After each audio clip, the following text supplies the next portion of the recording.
Bem-vindo ao parágrafo secreto. Aqui, as palavras ganham voz e as histórias ganham vida.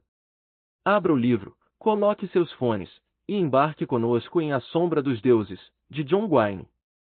Capítulo 3. Orca. Orca caminhava ao lado da carroça em cujas través tinham deitado os cadáveres de Asgreen e Idrun.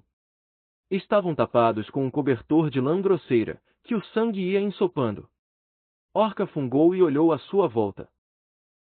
As árvores rareavam em redor, o terreno aplanava-se à medida que seguiam pelo caminho sinuoso até Felur, a aldeia piscatória nas margens do fiorde. Breca conduzia a carroça, com uma mão na rédea de um pônei hirsuto que tinham encontrado no estábulo de Asgreen e a lança curta no outro punho, como se fosse um cajado. Orca incumbira o filho da tarefa de levar a carroça, para lhe dar algo em que concentrar-se depois do que vira na propriedade de Asgreen, e isso permitia-lhe ela ficar livre para observar o arvoredo de um lado e do outro do caminho. Há assassinos à solta nestas colinas. Tinham percorrido a propriedade de Asgreen de uma ponta a outra sem encontrarem nem sinal de Arek. Torquel descobrira rastros no caminho que descia pela ladeira, o solo revirado, mas os vestígios desviavam-se logo depois, adentrando na floresta densa.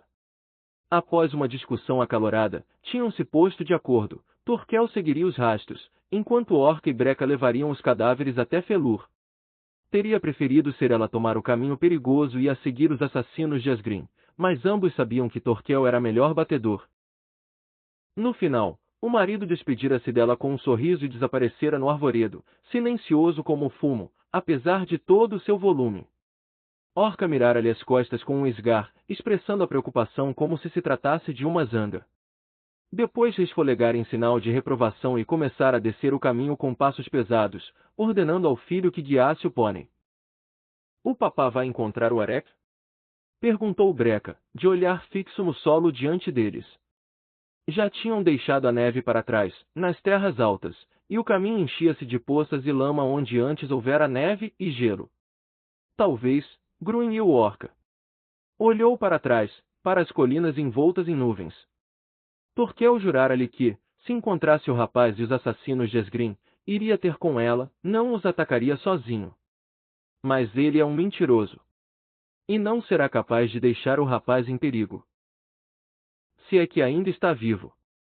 Quanto a si, sentia-se desejosa de entregar os cadáveres de Asgreen e Idrun a Jarro de Felur e partir em busca do marido, antes que este se metesse em apuros. Felur surgiu entre as árvores, umas poucas dúzias de casas de taipa e telhados de junco, umas em cima das outras com uma casa comunitária no centro. Uma pequena paliçada rodeava a aldeia, embora o muro de madeira tivesse alguns pontos apodrecidos e acabasse bem antes de chegar à praia de areia escura. Mas estão suficientemente seguros aqui embaixo. Os Vaesen preferem lugares silenciosos e escuros, onde podem manter-se escondidos. Via redes de pesca penduradas na praia, a secar e à espera de remendos. Uma mancheia de moles de madeira que avançavam para o fiorde estava praticamente vazia, havia apenas uns quantos barcos pesqueiros e bildings de capotagem ali ancorados.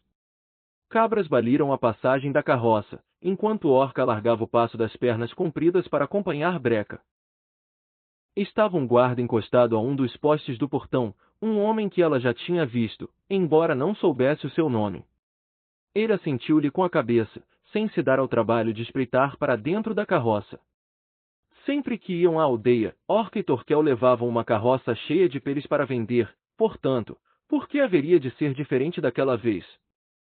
Orca correspondeu ao aceno do guarda e passou pelo portão, a sentir uma pressão crescente na cabeça e no peito.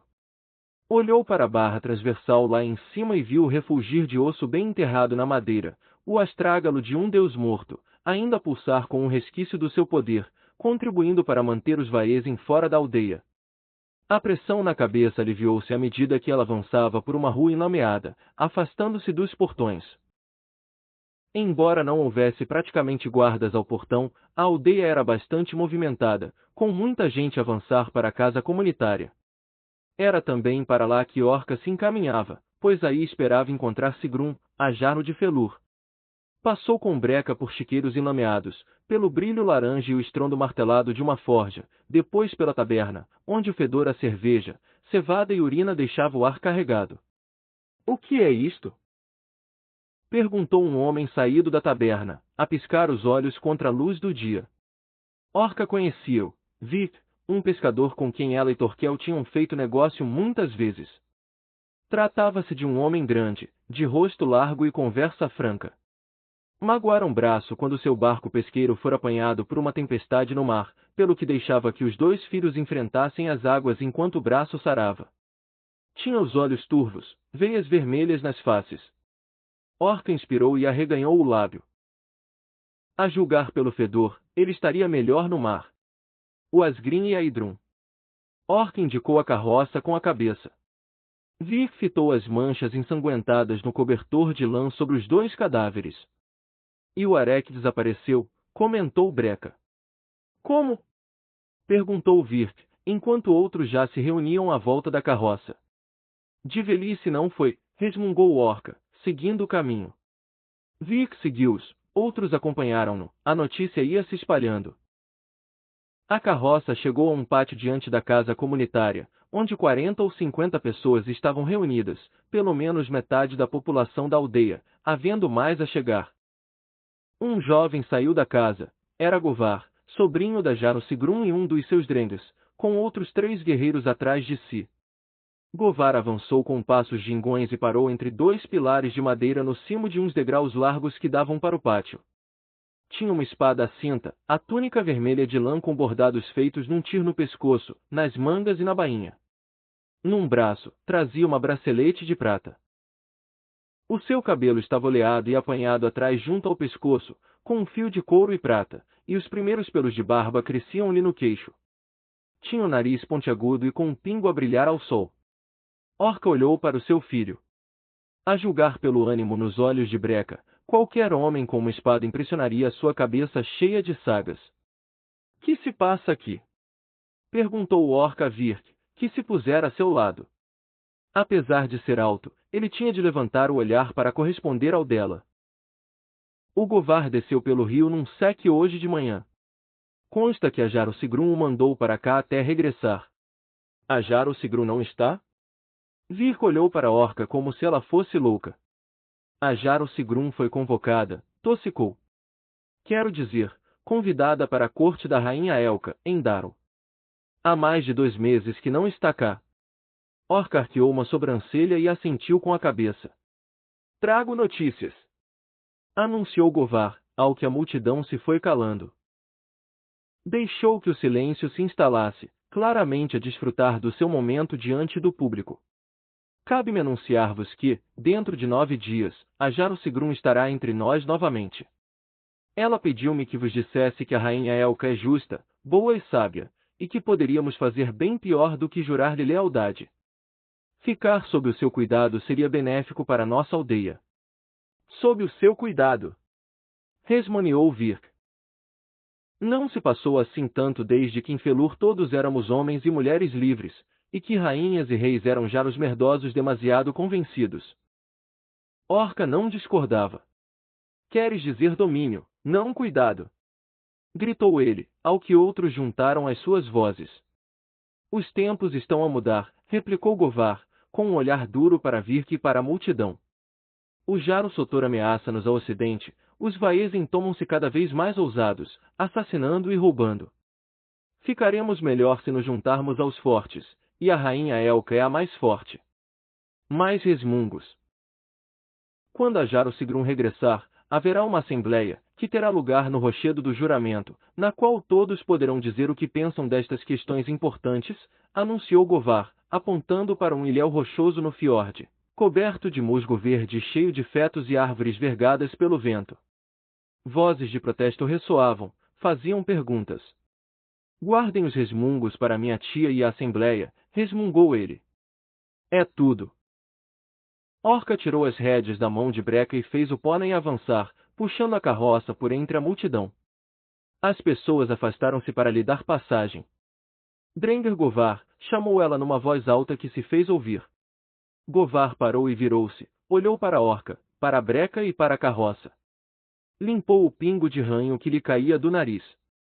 O silêncio instalou-se à volta dela enquanto levava a carroça até aos degraus da casa comunitária, com as rodas a render quando o pônei parou. O que é isto? Perguntou Govar, a descer os primeiros 2 degraus e a fitar o cobertor ensanguentado na carroça. Os 3 guerreiros que o acompanhavam, 2 mulheres e um homem, colocaram-se atrás dele. Tinham lanças, machados e seaxes a pender dos cintos de armas. O Asgrim e a Idrun, respondeu Orca. Eu estava com o meu marido e o meu filho, a caçar nas montanhas. Ouvimos gritos, fomos ver o que se passava e encontramos o Asgrim e a Idrun assassinados na propriedade deles.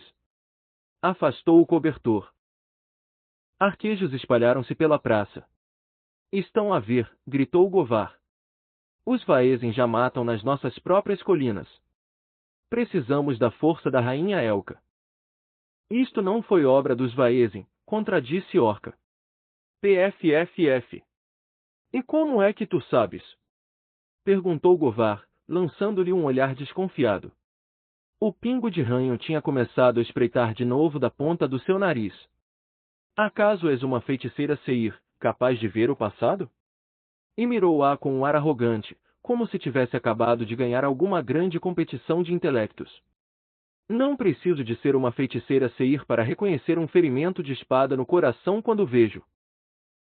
Replicou Orca. Os Vaesen caçam com dentes e garras, não com espadas feitas de ferro. Ela fez uma pausa, a fitar o esgar que contorcia os lábios de Govar.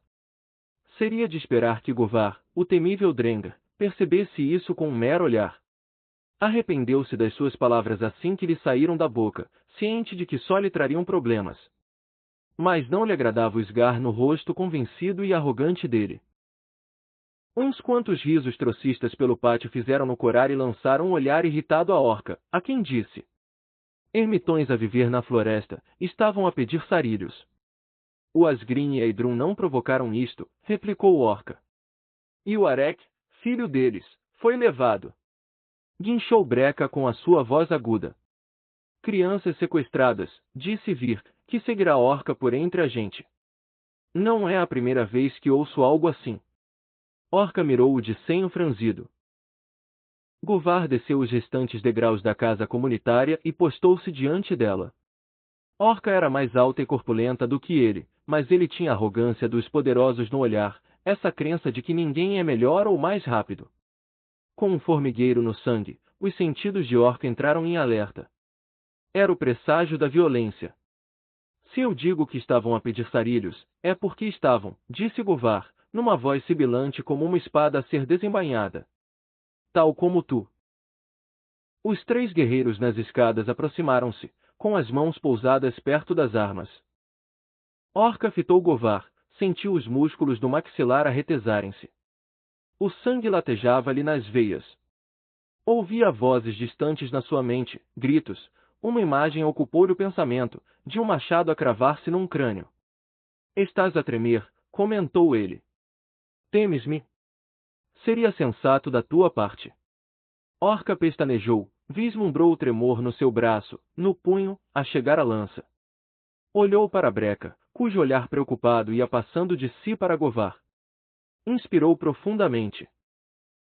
Trouxe-os para aqui porque achei que a Jarl-Sigrun quereria saber que há assassinos e sequestradores de crianças nas suas colinas, afirmou, escolhendo as palavras com cuidado. Tinha o coração a latejar, o sangue a trepidar-lhe nas veias. Decidiu controlar-se. Tentou controlar-se. E para saber se o Asgrim e a Idrun tinham cá família. Há que erigir um túmulo sobre eles, como ditam os preceitos. Silêncio. Govar, de cabeça inclinada para trás, fitava-a. Ela correspondia-lhe ao olhar, inexpressiva. Sentiu o calor da emoção a abandoná-lo, substituído por uma frieza que lhe enchia as veias. Uma parte profunda de si sabia que isso era mau sinal. Mamã, disse uma voz, que passou pela névoa gelada na sua cabeça. Mamã, vem aí o papá, continuou a voz, enquanto algo a puxava por uma manga. Orca. A voz de Torquel. Ela pestanejou, desviou o olhar de Govar e viu o marido aproximar-se, a abrir caminho por entre a multidão, de lança na mão e com o gorro na albindem de lã úmido de suor. Está tudo bem? Perguntou Torquel, cujos olhos dardejavam de Orca para Govar e os outros guerreiros Dreng nos degraus. As suas sobrancelhas negras uniam-se como uma nuvem de tempestade, a boca tomava-se uma linha dura. Parecia aumentar de tamanho à medida que Orca via Ira enchê-lo, a luz nos seus olhos a passar da preocupação para um olhar firme e determinado. Estávamos a falar de erigir um túmulo sobre o Asgrim e Aidrum, disse ela, deixando escapar uma expiração longa e demorada. Obrigou-se a sorrir para dar as boas-vindas ao marido, ao que os traços duros e frios de Torquel se suavizaram um pouco. Govar desviou o olhar de Orca e observou Torquel. Ela viu-o olhar para a lança do marido, atirar-lhe as medidas. O meu marido partiu no rasto dos assassinos do Asgrim. Eles levaram o filho deles, o Arek. Encontraste-os? Perguntou Govar a Torquel. Não, respondeu ele. O lábio de Govar arreganhou-se de novo, regressando ao esgar que Orca já considerava ser a sua expressão permanente. Segui-lhes o rasto até um rio, continuou Torquel, um dos muitos afluentes que descem das colinas até ao rio Scarpan. Havia sinais de 3 barcos puxados para a margem. Quem quer que tenha matado Asgrim e Aidrum, partiu pelo rio e desapareceu. Govar assentiu com a cabeça. Vamos investigar isso. Orca pensou pressioná-lo, perguntar-lhe quantas lançarias levaria, se usaria cães, se enviaria gente e barcos pelo rio acima. Em vez disso, de Torquel olhou para Breca. Esta não é a nossa luta. Não é problema nosso. Para casa, disse-lhes, e depois virou costas e afastou-se. O capítulo 3 chegou ao fim, mas a verdadeira jornada apenas começou. Curta o vídeo e siga o canal para continuar essa travessia conosco. Se desejar apoiar o canal, a chave Pix está disponível na tela. Nos encontramos no próximo capítulo de A Sombra dos Deuses.